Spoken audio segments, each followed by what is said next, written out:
샬롬 샬롬 샬롬 샬롬.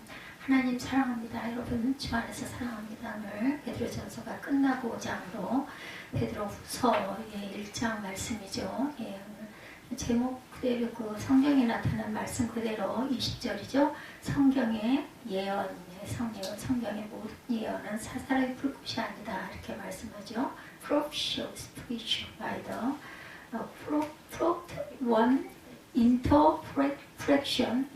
이게 PROPHECY 발음이 맞는지 모르겠어요. 베드로 사도는 성도들에게 하나님의 부르심에 합당하게 행하여 성령의 열매를 풍성히 맺을 것을 명하면서 그리스도를 아는 지식으로 말미암아 진리 안에 굳게 설 것을 교훈하죠. 단 진리의 말씀을 사사로이 해석하여 범죄에 빠지게 될 것을 주의하라.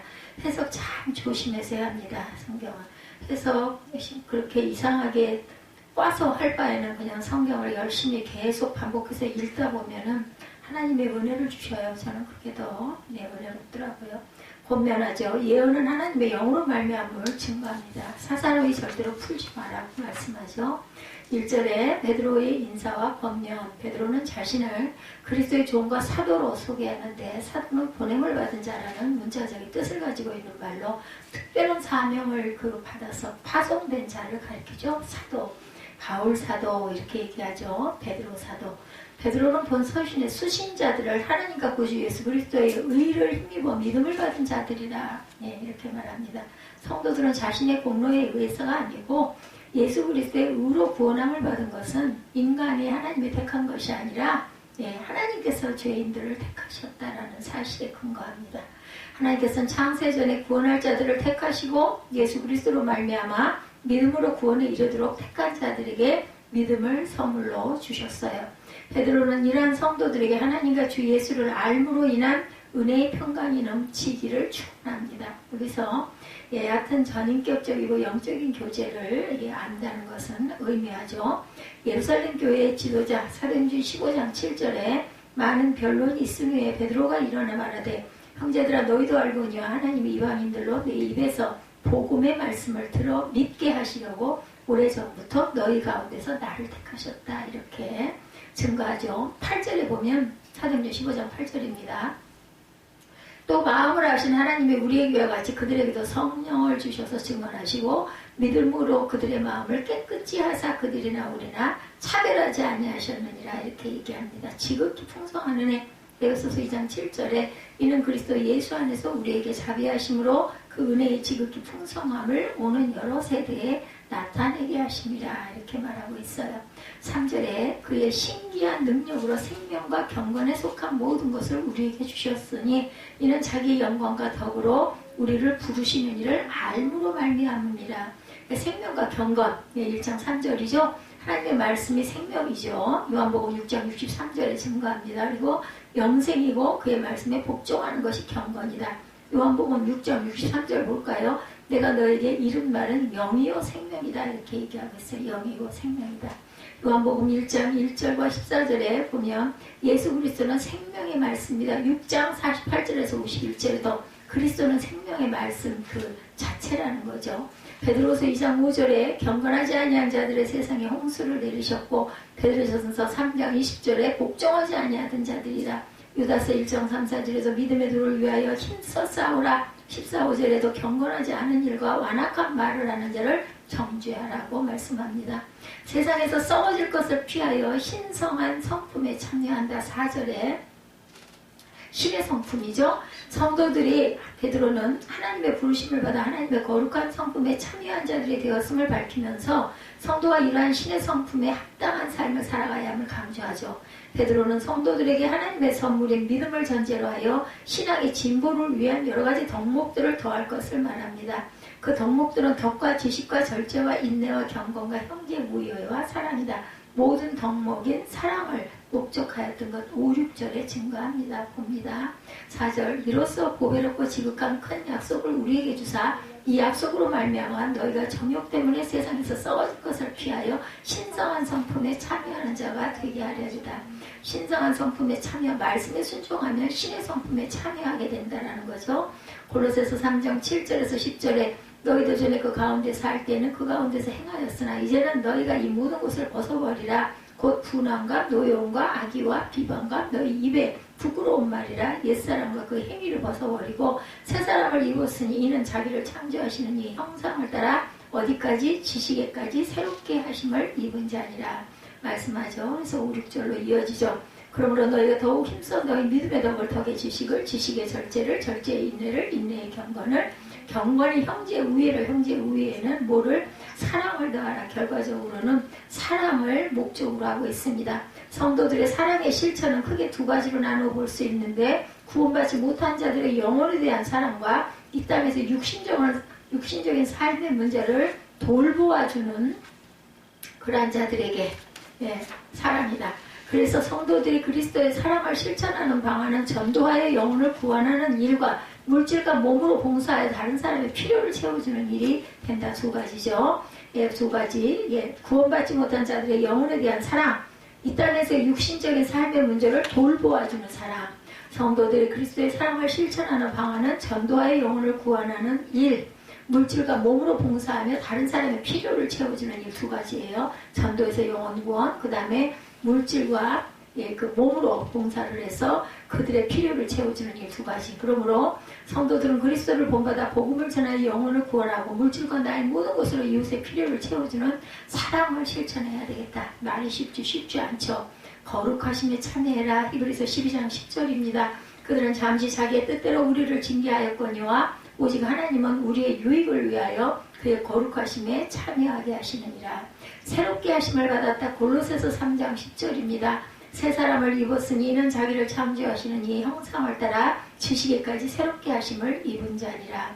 그리스도를 아는 열매 맺는 삶이 8절에서 12절에 나옵니다. 그래서 8절 보면 이런 것이 너희에게서 흡족한즉 너희로 우리 주 예수 그리스도를 알게 게으르지 않고 열매 없는 자가 되지 않게 하려니와 이런 것 없는 자는 맹인이라 멀리 보지 못하고 그의 옛주가 깨끗하게 된 것을 잊었느니라.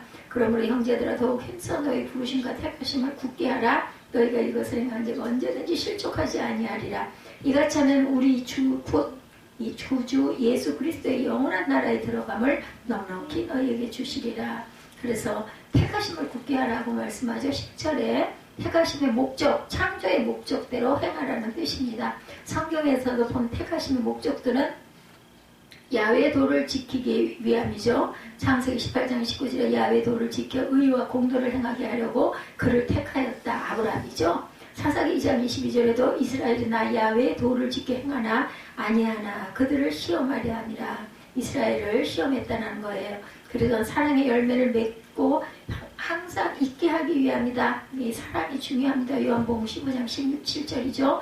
내가 너희를 택하여 세웠나니 이는 너희로 가서 열매를 맺게 하고 너희 열매가 항상 있게 하여 하나님께 영광을 돌리게 하기 위함입니다. 사사기 43장 7절에 내 영광을 위하여 창조한 자. 마태복음 5장 13절에서 16절에 세상의 소금이니 세상의 빛이라. 아버지께 영광을 돌리게 하라. 그리고 또한 하나님을 섬겨 경외하게 하기 위함이라. 출애굽기 3장 12절 7장 16절 등 하나님을 섬기리니. 신명기 4장 10절 6장 2절에 경외하여서 이렇게 말씀하고 있어요. 전도서 12장 13절에도 하나님을 경외하고 그의 명령들을 지킬지어다. 이것이 모든 사람의 본분이라고 합니다. 또한 회개하기 위해서 마태복음 3장 11절에 보면 너희로 회개하게 하기 위함이라. 이것을 행한즉 언제든지 실족하지 아니하리라. 하나님 우리를 택하신 목적과 창조의 목적대로 행하는 자는 결코 실족하지 않는다라는 것. 마태복음 7장 24절에서 27절에 누구든지 나의 이 말을 듣고 행하는 자는 비가 내리고 장수가 나고 바람이 불어 그 집에 부딪히되 무너지지 아니하나니 이는 주추를 반석에 놓은 까닭이라. 베드로전서 2장 8절에도 그들이 말씀을 순종하지 아니함으로 넘어진다 이렇게 말씀해요. 말씀에 순종하는 것이 가장 중요하다라는 거죠. 성도들은 그리스도를 믿고 의지하며 사랑하며 더욱 열심을 내서 그리스도와 더욱 깊고 더 넓은 교제를 통해 그리스도를 알아가는 데 최선을 그렇기 때문에 우리는 다 해야 되겠다. 주님께서 성도들이 자신을 아는데 열심을 내어 영적으로 더 풍성한 삶을 살아가기를 원하시죠. 베드로는 성도들이 열매 없는 자들이 되지 않기를 원한다고 말합니다. 8절에 그리스도를 사랑하고 믿음 가운데 뿌리를 내린 자들은 마치 포도나무 가지가 나무에 붙어있을 때 자연히 포도 열매를 맺듯이 신앙의 열매를 주렁주렁 맺게 된다. 만일 신앙의 열매가 맺어지지 않으면 그는 그리스도와 상관이 없는 자다. 그래서 야고보 사도는 행함의 열매가 나타나지 않는 믿음은 죽은 믿음이라고 그러죠. 야고보서 2장 26절에 그러므로 성도들은 그리스도와의 깊은 교제를 통하여 신앙의 열매가 풍성하게 맺히도록 힘써야 된다. 주 안에서 행하여야 한다라고 데살로니가전서 4장 1절에 그러므로 형제들아 우리가 끝으로 주 예수 안에서 너희에게 구하고 권면하노니 너희가 마땅히 어떻게 행하며 하나님을 기쁘시게 할 수 있는지를 우리에게 배웠으니 본 너희가 행하는 바라 더욱 많이 힘쓰라. 사랑함이 풍성해진다. 데살로니가 후서 1장 3절 형제들아 우리가 너희를 위하여 항상 하나님께 감사할지니 이것이 당연함은 너희 믿음이 더욱 자라고 너희가 다 각기 서로 사랑함이 풍성합니다. 이렇게 말합니다. 부르심과 택하심을 굳게 지켜라. 베드로 사도는 성도들에게 하나님의 부르심과 택하심을 굳게 지키라고 말하죠. 즉 하나님을 아는 지식을 쫓아 행함으로 언제든지 실족시 말라. 그때 하나님께서 그리스도의 영원한 나라에 들어감을 넉넉히 성도들에게 주실 것임이죠. 성도가 복음에 합당하게 행함으로 구원의 증표를 나타내야 한다. 불의에서 떠나라. 디모데후서 2장 19절에 그러나 하나님의 견고한 터는 섰으니 인침이 있을 글렀을 때 주께서 자기 백성을 아신다 하며 또 주의 이름을 부르는 자마다 불의에서 떠날지어다 하였느니라. 실족하지 않게 하려고 시편 121편 3절이죠. 2, 3절에 보면 내가 산을 향하여 눈을 들리라. 나의 도움이 어디서 올꼬 나의 도움은 어디서 천지를 지으신 야훼께서로다. 야훼께서 너를 실족하지 아니하게 하시며 너를 지키시는 이가 어떻다 좋을지 아니하시리로다. 그리스도의 영광과 진리의 말씀이에요. 그죠? 12절에 보면은 그렇게 말씀하고 있습니다. 진리를 기억하게 하죠. 그러므로 너희가 이것을 알고 이미 있는 진리에 서 있으나 내가 항상 너희에게 생각나게 하려 함이라.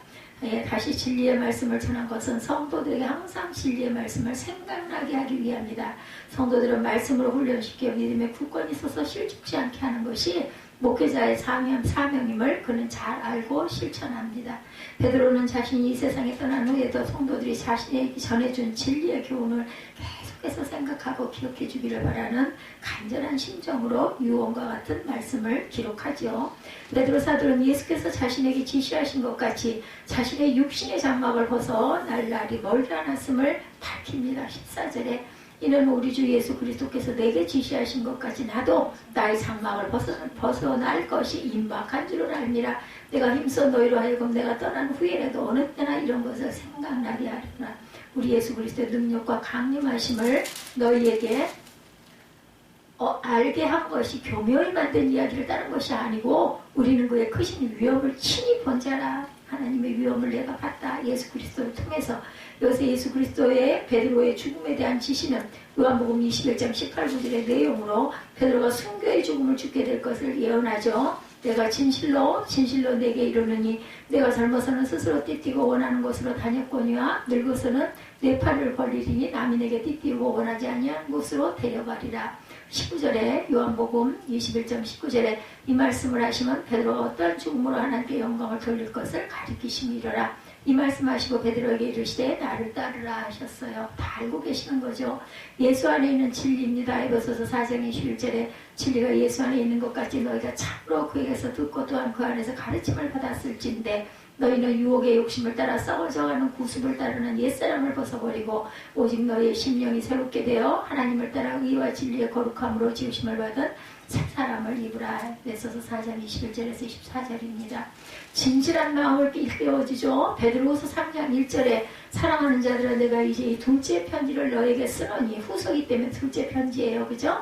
이 두 편지로 너희의 진실한 마음을 일깨워 생각나게 하여 곧 거룩한 선지자들의 예언한 말씀과 주되신 구주께서 너희의 사도들로 말미암아 명하신 것을 기억나게 하려 하노라. 존귀와 영광을 받으신 그리스도의 복음이 16절에 증거되죠. 교묘히 만든 이야기를 따른 것이 아니 우리는 그의 크신 위엄을 친히 본 자들이라고 얘기합니다.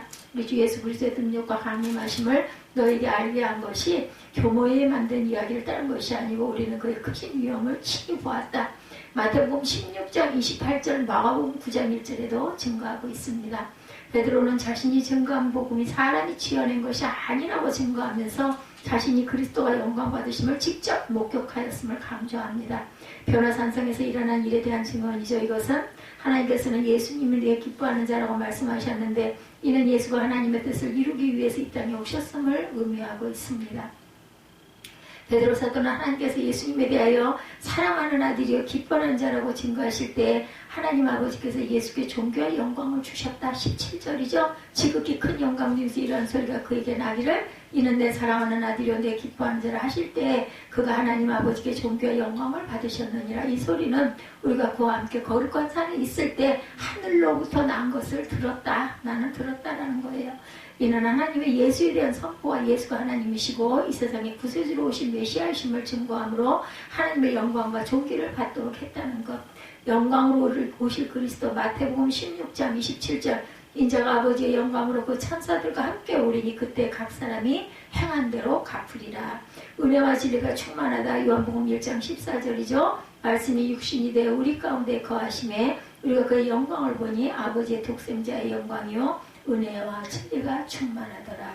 주의하여야 할 예언입니다. 19절 20절에 네, 또 우리에게는 더 확실한 예언이 있어 어두운 데를 비추는 등불과 같은 이 날이세요. 샛별이 너희 마음에 떠오르기까지 너희가 이것을 주의해야 하는 것이 옳다. 먼저 알 것은 성경의 모든 예언은 사사로이 불꽃이 아니니 예언은 언제든지 사람의 뜻으로 낸 것이 아니고 오직 성령의 감동하심을 받은 사람들이 하나님께 받아 말한 것이라고 말하고 있어요. 베드로는 자신들이 증거한 말씀이 하나님으로부터 말미암은 진리의 예언이므로 사사로이 풀어대서는 안 된다는 것을 강조합니다. 예언은 사람의 뜻으로 난 것이 아니고 오직 성령의 감동하심으로 위한 사람들이 하나님께 받아 말한 것이므로 그 예언을 해석하기 위해서는 성령의 역사가 반드시 필요하다. 이런 성도가 하나님의 말씀을 함부로 해석함으로 진리를 왜곡하여 진리에서 떠나 멸망받게 될 것을 경계시킨 말이죠. 하나님의 말씀은 구원과 직결된 말씀이므로 잘못 해석되어질 경우에는 영원히 치명적인 결과를 가져올 수 있으므로 언제나 하나님의 말씀을 해석함에 있어서는 성령의 조명이 필요하다. 성령의 감동이, 감화 감동이 필요하죠. 베드로가 성도들에게 이와 같은 경계를 준 것은 거짓 교사들과 이단들이 하나님의 말씀을 자신들의 뜻으로 해석하여 진리를 왜곡시키고 교회를 어지럽혔기 때문이다. 아주 이거 정말 머리가 드글드글 아픈 일입니다. 지금도 그렇게 하고 있죠. 신령한 일은 신령한 것으로 분별해야 된다. 고린도전서 2장 13절입니다. 우리가 이것을 말하거니와 사람의 지혜가 가르친 말로 아니하고 오직 성령께서 가르치신 것으로 하니 영적인 일은 영적인 것으로 분별하느니라. 더하는 재앙을 받는다. 계시록 22장 18절에 내가 이 두루마리의 예언의 말씀을 듣는 모든 사람에게 증언하노니 만일 누구든지 이것들 외에 더하면 하나님이 이 두루마리에 기록된 재앙들을 그들에게 더하실 것이다. 만일 누구든지 이 두루마리의 예언의 말씀에서 제하여 버리면 하나님이 두루마리에 기록된 생명나무와 및 거룩한 성의 참여함을 제하여 버리라. 더하지도 말고 빼지도 말라는 거죠. 그래서 성도는 그리스도 안에서 은혜로 부르심을 받은 자로 그리스도의 본을 따라 사랑의 열매를 풍성히 맺는 삶을 살아가야 되겠다. 이를 위해서 하나님의 진리의 말씀을 굳게 지키고 성령의 조명 가운데 진리를 바로 알고 행함으로 하나님의 구원의 복을 우리는 누려야 되겠다. 무지는 굉장히 큰 허물이에요. 그죠? 어느 날 성직자들이 오토바이를 타고 신나게 달리다가 과속으로 붙잡힙니다. 경찰이 성직자인 것을 알고 말합니다. 아니 아실 만한 분들이 왜 그러셨어요? 그렇게 달리다 사고 나면 어떻게 하려고 한번 봐드릴 테니 앞으로는 조심하세요. 그때 한 성직자가 말합니다. 우리는 괜찮아요. 예수님이 같이 타고 계시니까요. 그러자 경찰이 말하죠. 예수님이 타셨다고요? 세 분이 타면 불법입니다. 그러면서 딱지를 뗐다는 유머가 있어요.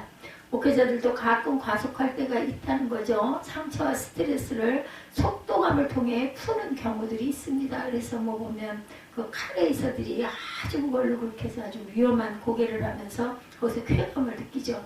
거기에 좀 미치고 빠진 사람들도 그렇게 미쳐서 삽니다. 인간의 연약함으로 이해해 줄 수 있어도 단속되었을 때 내가 목사인데 라고 하면서 변명을 들어놓으면 절대로 안 되죠. 이런 말이 입에서 나올 수가 없죠. 그때 오히려 신분을 감추며 죄송합니다. 다음에는 조심하겠습니다. 쩔쩔매니까 오히려 그냥 보내주더라고요. 그리고 그 경험을 인생과 목회에서 이렇게 과속하며 살지 말자고 새롭게 다짐하는 계기로 삼아야 되겠죠. 하나님이 주신 직분과 능력과 축복과 이름을 소중히 여기고 사용할 줄 알아야 되겠다. 하나님이 주신 축복을 남용하면 축복의 도구가 아닌 근심의 도구가 되죠. 부끄럽죠. 하나님 주신 축복과 능력을 하나님의 영광을 위해 사용할 때 하나님은 더욱 큰 축복으로 함께 하십니다. 성도들의 가장 큰 문제점, 요즘 하나님의 이름을 남용하지 말고 자기 왕국을 쌓는 사람에게 자신의 소중한 영혼을 파는 것, 무지와 무분별은 큰 얼굴입니다. 자기 왕국을 쌓으려고 해서는 안 됩니다. 한국 사람들은 아시아에서 제일 평균 키가 크다네요. 몇십 년간 잘 먹은 결과라고 합니다. 반면에 북한은 아시아에서도 평균 키가 제일 작다고 그래요. 북한 사람들이 키가 작은가요? 같은 민족인데 몇십 년 만에 어떻게 이렇게 다른 종족처럼 되었을까? 신격화된 김씨일가가 초고압판으로 잘 먹고 잘 살면서 수많은 주민들을 죽이고 굶주리게 하고 공포에 적게 만든 결과 지금과 같은 다른 종족처럼 변해버리고 말았다. 문제는 그런 현실도 모르고 아직도 그들을 신처럼 추앙하는 북한 주민들이 너무 불쌍하죠. 외부인들이 보기에 얼마나 어리석게 보일까. 이단 성도들도, 이단이라는 사람들도 마찬가지예요. 아주 이제는 막 활보를 하고 다니고 막 교회가 막 뻔듯하게 서 있고 그러죠. 그들은 자기 교주가 최고인 줄 알고 신격화합니다. 이해가 안 가, 일단은. 외부인들은 교주가 자신을 신격화하고 각종 사슬과 그런 언술로 수많은 영혼을 농락하는 것을 뻔히 보는데 그들 내부에서는 교주를 메시아처럼 여기고 자기들만이 구원받은 14만 4천 명으로 선택된 존재라고 그렇게 생각들을 합니다. 그래서 그 단체에 속한 성도들이 모든 것을 바치고, 성도가 아니죠. 신도들이 바치고 고생할 때 그 사이에 이단 교주와 가족들은, 측근들은 뒤에서 호화판으로 살고 있다고 하죠. 뭐 그런 사람들이 이런 부류들 부리겠습니까? 세상에 보면 너무나 부익부, 기묵빈의 차이가 심합니다. 그런 장면을 보면 빨리 그들이 그 단체에서 나와서 정상적인 신앙생활을 했으면 얼마나 좋을까. 초대교회 때 베드로도 그런 간절한 마음을 가졌다는 거예요. 그때도 이런 이단과 사설과 거짓 선생들이 많았다는 거죠. 그래서 거짓 선생의 미혹에 더 이상 빠지지 않도록 안타까운 마음을 가지고 이 땅을 떠나기 전에 성도들에게 권면한 말씀, 내가 이제 갈 날이 얼마 안 남았다고 고백하죠. 베드로의 4가지 소원입니다. 베드로는 죽음이 임박한 상태에서 자기 소원을 담아 성도들에게 몇 가지를 간절히 생각나게 하고 싶다. 본문 12절에 내가 항상 너에게 생각나게 하려 하노라, 이거 계속 언급하죠. 13절에도 너희를 잊게요 생각나게 하며 옳은 줄로 여긴다. 15절에도 이런 것을 생각나게 하노라. 얼마나 안타까우면 베드로는 성도에게 무엇이 있기를 간절히 원했을까? 진리 안에 서 있는 것이 당시 12절에서 15절이죠. 당시 거짓 선생들은 기복주의와 신비주의로 영혼들을 복음의 진리에서 이탈시켰기에 베드로는 자신의 순교가 임박한 줄 알고 죽기 전에 복음의 진리 안에 굳게 선 성도들에게 한 번 더 복음의 진리를 생각나게 하길 간절히, 유언장이에요, 유언장. 진리 안에 선 삶이란 간단히 말하면 하나님 안에 있는 삶을 뜻하죠. 진리가 말씀이니까, 즉 하나님의 눈과 마음으로 세상을 보고 사랑과 자비를 품은 삶이 바로 진리 안에 있는 삶이다. 진리 안에 굳게 서려면 하나님의 뜻 안에 있으면서 끝없이 자기를 비울 줄 알아야 된다. 말이 쉽지 않습니다. 하나님 안에서 자기를 비우는 삶은 자기 상실이 아니라 자기 초월이죠. 우리 유집사가 계속 지난번에도 세배 때도 그 얘기 하더라고요. 나는 이제 초월한 것 같다고. 하도 놀랄 일이 많아서 많이 놀라다 보니까 이제는 웬만한 건 그냥 아무런 감각이 없다고. 시냇물은 강으로 흘러들면서 더 커지고 강물은 바다로 흘러가면서 더 커집니다. 그처럼 하나님 안으로 자기를 비우고 들어가면 초월적인 위대한 역사가 나타난다. 하나님 안에 내가 그냥 완전히 탁 들어가서 주저앉으면 되죠. 왜 세상이 점차 혼란해질까? 자기 포기가 없어서 그렇습니다. 자기가 커지고 자기 의식이 강해지면 세상의 혼란도 커지고 자신의 고민은 또한 더욱더 가중되죠.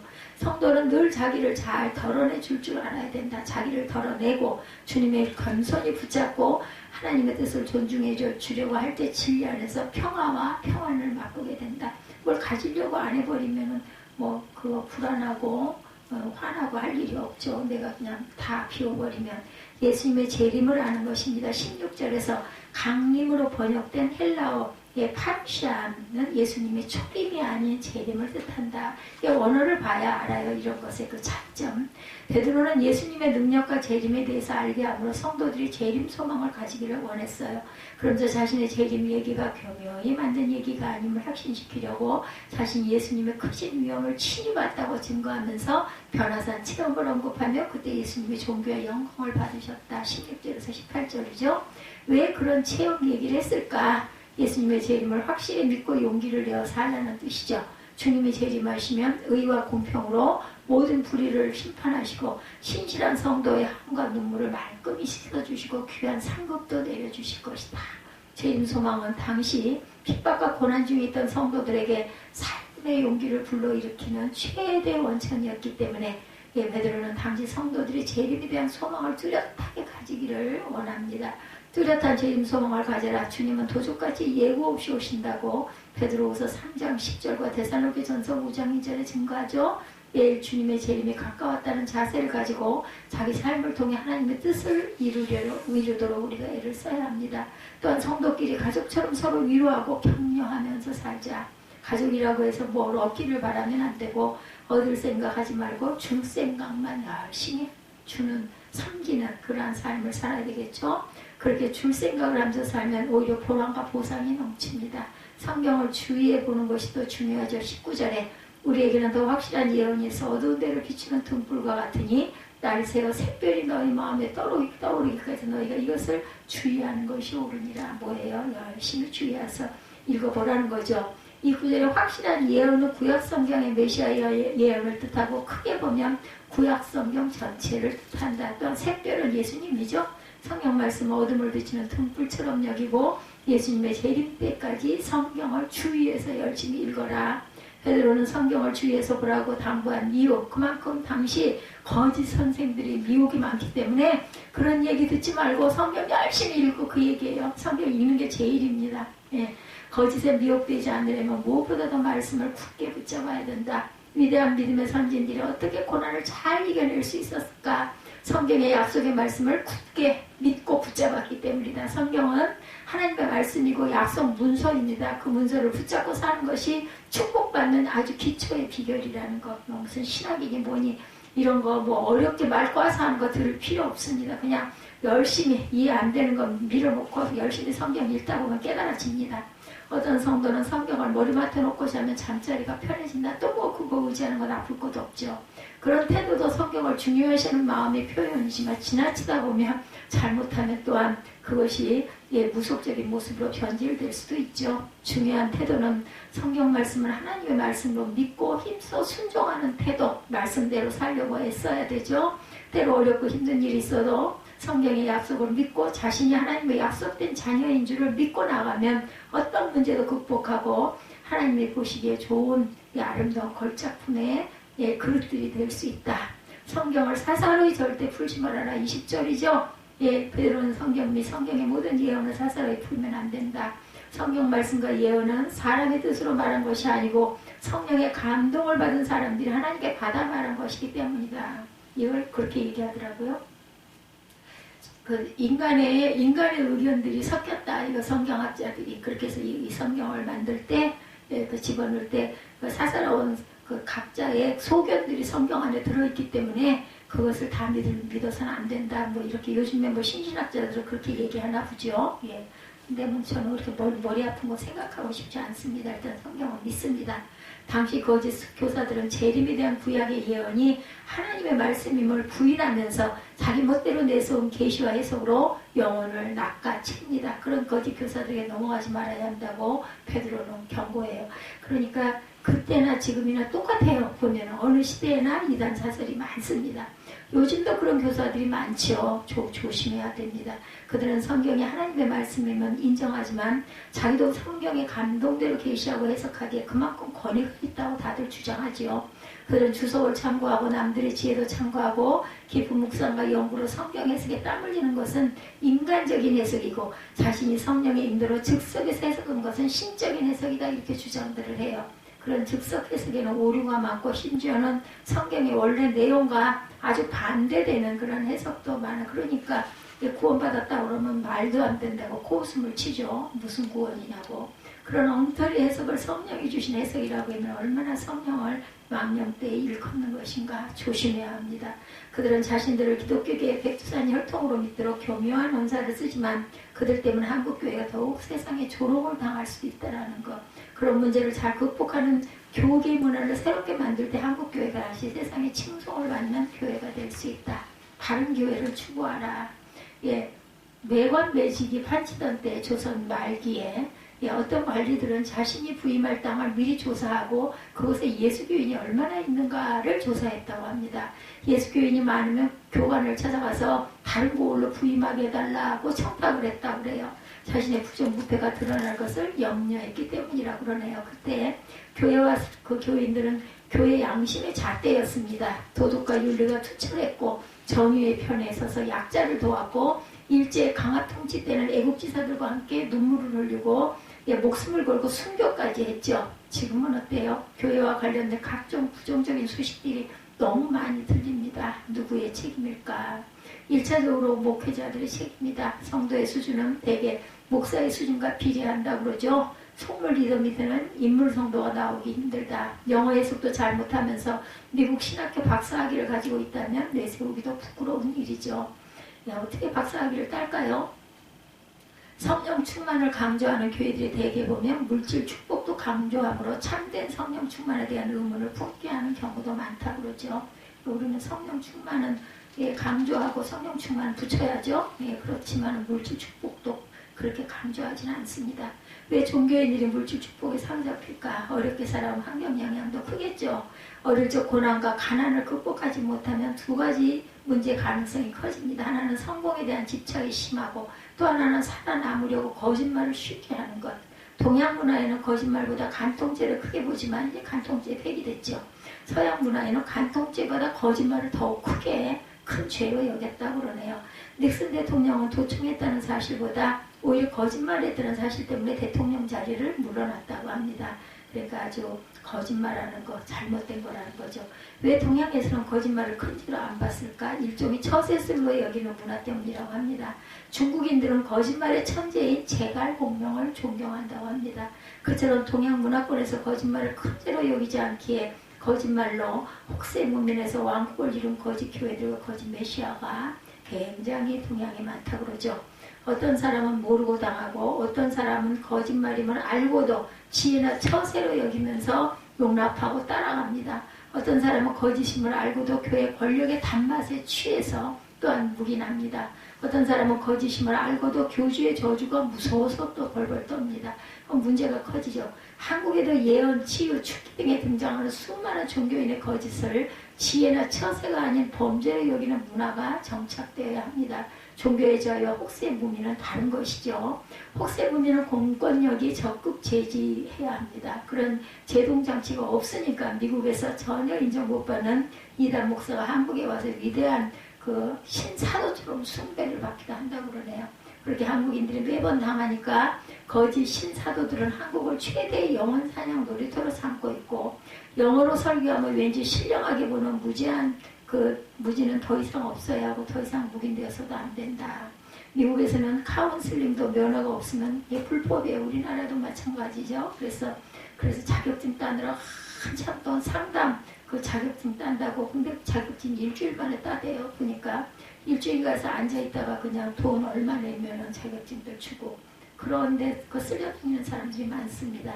믿음으로 약을 끊고 40일 금식기도 하면 나을 거예요 말했다가 죽어서 소송을 당하면서 감옥에 가기도 합니다. 결국 거짓 메시아의 등장이나 거짓말로 인한 혹세 국민이 힘든 사회 구조라는 것. 반면에 한국에서는 종교인들은 서슴없이 그런 유사한 상담을 합니다. 나중에 그 말이 틀렸다고 판명나고 심지어는 죽어도 좋은 의도로 그런 말을 해준 것으로 여기고 대개는 눈 감아주죠. 그래서 자칭 신령한 종교인들의 무책임한 혹세 무민의 말이 끊이지 않습니다. 그래서 내가 먼저 새로워져야 된다는 것. 살다 보면 가끔 이런 말을 듣습니다. 믿는 사람이 어떻게 그럴 수 있는가. 그런 말은 아무리 많이 해도 소용이 없어요. 세상 사람들이도 믿는 사람들은 뭔가 달라야 된다는 건 생각을 하죠. 중요한 것은 그런 잘못된 모습을 반면교사로 삼고 자신이라도 최선을 다해 변화된 삶을 살아요. 다들 그런데 뭐 이러지 말고 나는 그러지 말아야지. 뒷파도만 앞파도를 물리칠 수 있다는 거죠. 아무리 호수가 흙탕물이라 해도 물 근원이 맑으면 호수는 결국은 맑아진다는 것. 한국교회가 새로워지는 문제는 결국 내 자신의 문제라는 것. 교회의 불의한 모습에 실망하지 말고 나라도 의에 줄이고 목마른 삶을 살도록 각자 노력하면 됩니다. 윤동주 시인은 하늘을 우러러 한 점 부끄러움이 없이 살고 싶었지만 그것이 쉽지 않았죠. 그래서 잎새에 이는 바람처럼 작은 바람에도 흔들리는 자신 때문에 괴로워합니다. 그처럼 죄 짓는 것이 괴로운 성도가 많아져야 앞물결을 밀어내고 새로운 물결을 맑게 흘려보낼 수가 있다는 것. 어느 날 서울 법대 다니는 한 청년이 목사에게 말합니다. 목사님, 법조인들의 불의한 판결을 보니 대학 다니고 판검사 되는 것이 의미가 없는 것 같습니다. 노동판에 뛰어들겠습니다. 그때 목사님이 말합니다. 형제, 자네가 법조인들이 아무리 싸웠다고 해도 그들은 변하지 않아. 자네가 고시를 패스하고 판검사가 되어서 자네라도 그 선한 마음을 10년만 유지하면 그 부분은 달라지지 않겠나. 열심히 공부하게나 이렇게 얘기해도 그게 맞는 말이죠. 그죠? 노동판에 뛰어들면 변할 게 없습니다. 그 말을 듣고 청년이 열심히 공부해서 4학년 때 고시를 패스합니다. 그리고 검사로 임무하는 후에 한 단체에서 밤에 고아들을 가르치는 야학 선생을 꾸준히 했다고 그래요. 그렇게 변화된 한 사람이 자라면 그 부분은 변화가 되죠. 결국 중요한 것은 내 자신이 변화되고 자신이 인물이 되는 거죠. 그런 인물이. 본능적인 입술을 잘 제어해서 다음과 같은 말을 줄여야 합니다. 교인이 성도가 왜 저래? 교회가 왜 저렇게?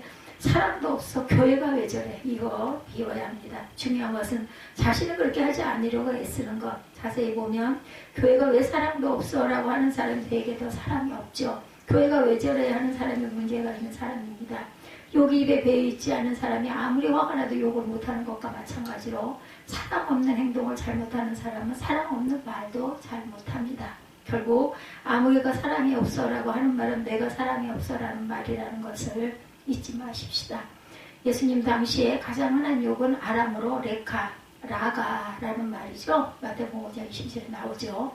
그것은 우매한 놈이란 뜻이에요. 당시 가장 흔한 욕이었고 우리말로 하면 개땡땡과 같은 가장 그 종류의 욕이었다.